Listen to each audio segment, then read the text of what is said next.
Middle-earth, Shadow of War's microtransactions are being removed from the game.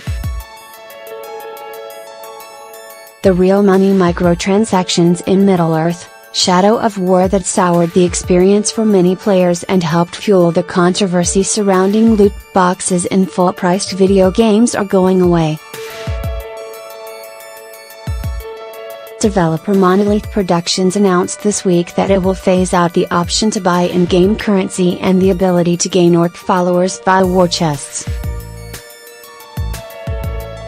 In a statement posted to the game's website, Monolith said that the ability to spend money to buy orcs risked undermining the heart of our game, the Nemesis system.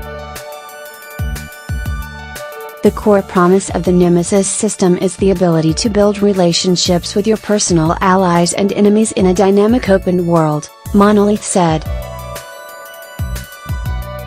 While purchasing orcs in the market is more immediate and provides additional player options, we have come to realize that providing this choice risked undermining the heart of our game, the Nemesis system.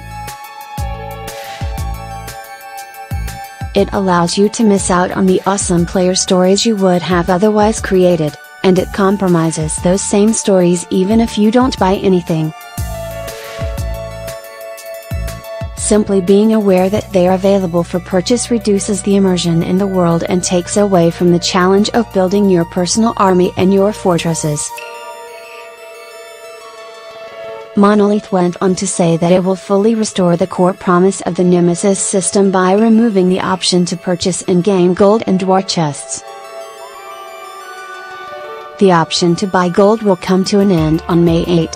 Players who have purchased gold will need to use it by July 17, when Monolith plans to permanently remove gold, war chests and the in-game market. Additionally, we'll be updating the Shadow Wars section of the campaign, where players defend their fortresses against Sauron's repeated counterattacks, Monolith said. This portion of the game will be improved with new narrative elements and streamlined for a more cohesive experience. For players who choose to continue with these ongoing fortress defense missions, the Endless Siege update released last November will still be available.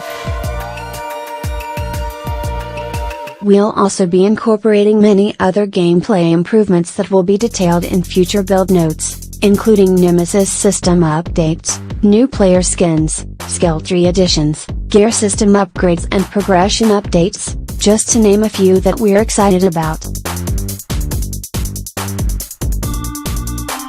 More details about the forthcoming change are available in an FAQ published by Monolith. When Middle-earth, Shadow of War was released in 2017, we criticized its use of microtransactions, saying they felt like an unwelcome alternative to grinding in-game content. When you run out of in-game money, you have two choices: make a huge time investment by hunting down orcs in your game world and earning chests via vendetta missions, or spend some real money to get the more powerful orcs you need now. Does the game ever force you to spend money? No. I'm sure you can get to the end of Shadow Wars without spending a dime, as long as you're patient and persistent. But locking progress through this mode, and, again, toward the game's secondary ending, behind either spending more money or doing tons of tedious busy work feels at least greedy if not predatory. Middle-earth, Shadow of War's updates to the in-game economy and its Shadow Wars feature will be free, Monolith said.